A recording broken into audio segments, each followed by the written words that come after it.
The Fantasy Fanatics Podcast on SportsTownChicago.com.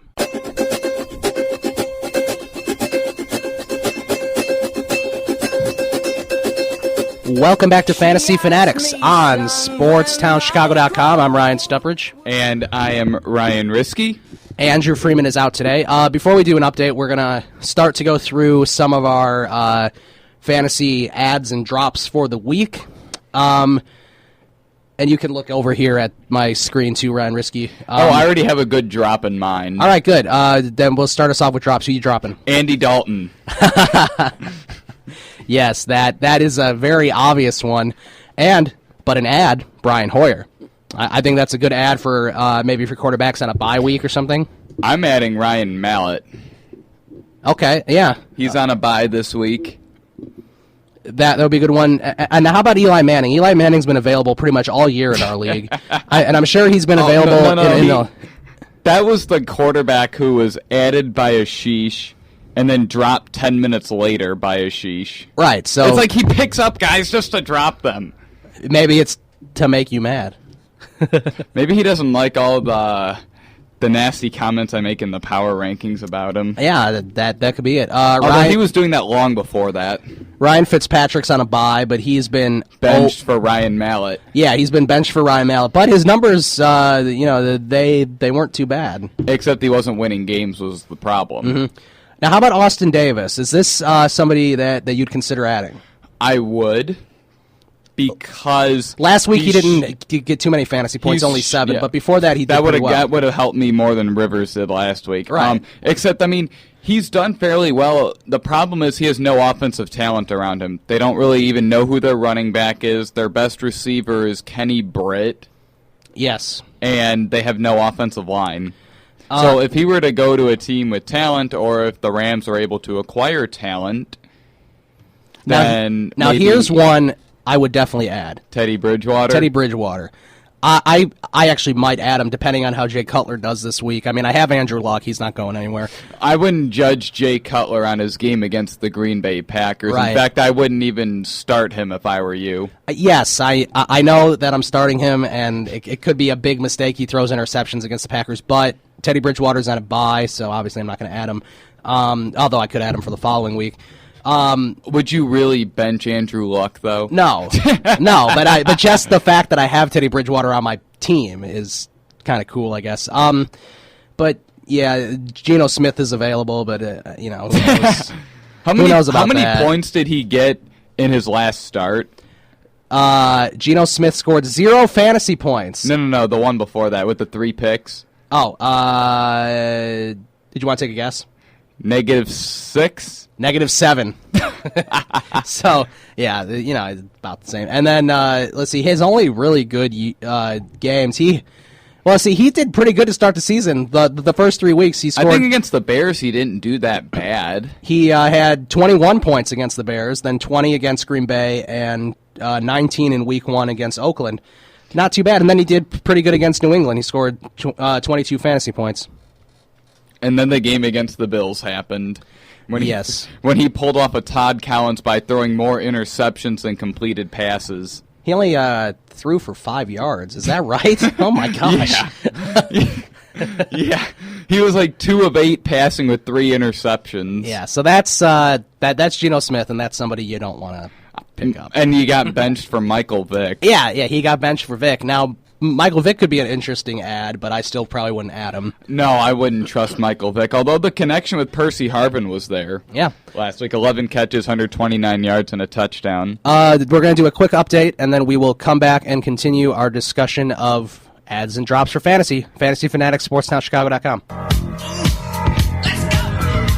All right, welcome back to Fantasy Fanatics on SportsTownChicago.com. I'm Ryan Stuprich. I'm Ryan Risky. And now we are going to continue our discussions. We already talked about quarterbacks pretty much. Let's move over to some of the ads and drops for running backs. Who are you dropping for running backs? Well, I can't say I can drop anyone because there's no one to pick up. Yeah, but that's sort of how it is in all the leagues. I know I was listening to some fantasy shows, and it's the running back market. Is never very good.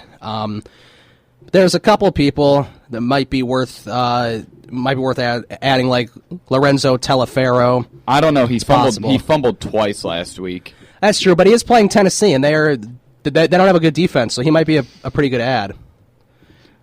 Like if you're in need of one, obviously you're not going to take him if you don't need it. Let's see, who else? Bernard Pierce too, although he probably wouldn't be getting. He's just a goal line guy. Yeah, he wouldn't be getting looks over Taliaferro.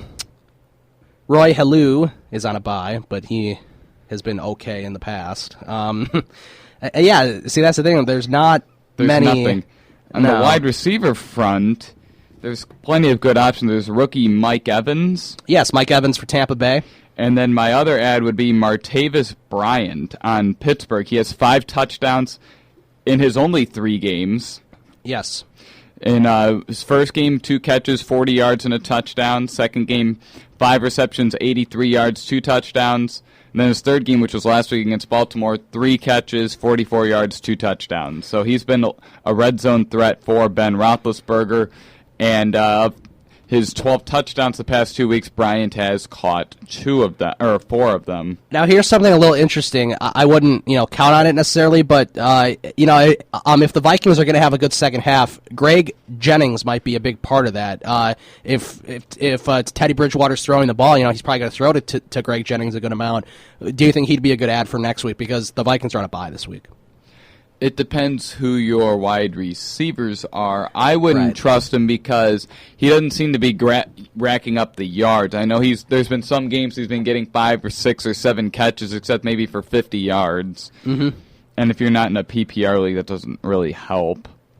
Another guy that could have a big week this week is Doug Baldwin, although he's questionable right now. It looks like his groin is injured. Yeah, and those groin injuries are really the nagging injuries that can really cause some problems. Mm-hmm. Although he has had some really good games. So recently he's facing the Giants. Right. And they lost Prince Amarikwa. I don't know how to pronounce his name. Their number one cornerback is out for the season with a torn biceps injury. Right. So he might be a pretty good add, especially because the Seahawks, probably are going to win this game. Let's see. You don't think Eli can win in Seattle? No, it'll be too tough for him. I mean, I wouldn't be surprised if he threw, more than 2 touchdowns, but I just think Russell Wilson's going to be too much, especially in that home field. It's tough for anybody to win there, no matter how good or bad the Seahawks are. An interesting start would be Larry Donnell, because the Seahawks are like the 4th worst defense at covering tight ends this year. Now, with that being said, it is Eli Manning. Yeah. Right. That's all I'm gonna say. Eli even though the opposing tight ends have been looking really good against Seattle, I'm not sure if Eli's going to be able to get the ball to Donnell. According to our ESPN Fantasy League, it looks like Jared Cook could have a good game against Arizona. I highly doubt that. Arizona's defense has been really good this year, but Jared Cook has no touchdowns this year, it looks like. So for a tight end, that's unacceptable. Yeah, so will he get it going this week? Although he's never really been like a red zone tight end. No, it doesn't seem like it.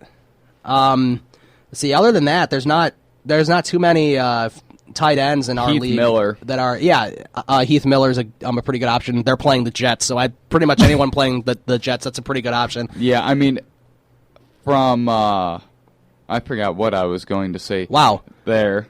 Week 8 against the Colts, Heath Miller had 112 yards. Is that the game he had 10 receptions? 7 receptions. He had 10 receptions against Tampa Bay, and that was for 85 yards. A good ad, if he's still on the market in your league, would be Bobby Rainey. I added him. Yeah, you kind of took him before I could. Yeah. I took him. And I'm the one in need of the running backs if I have to start Ben Tate. Right. Yes, but obviously Bobby Rainey is a good option. If he's available in leagues, you should definitely add him. He's going to be playing the worst defense pretty much in Atlanta, so...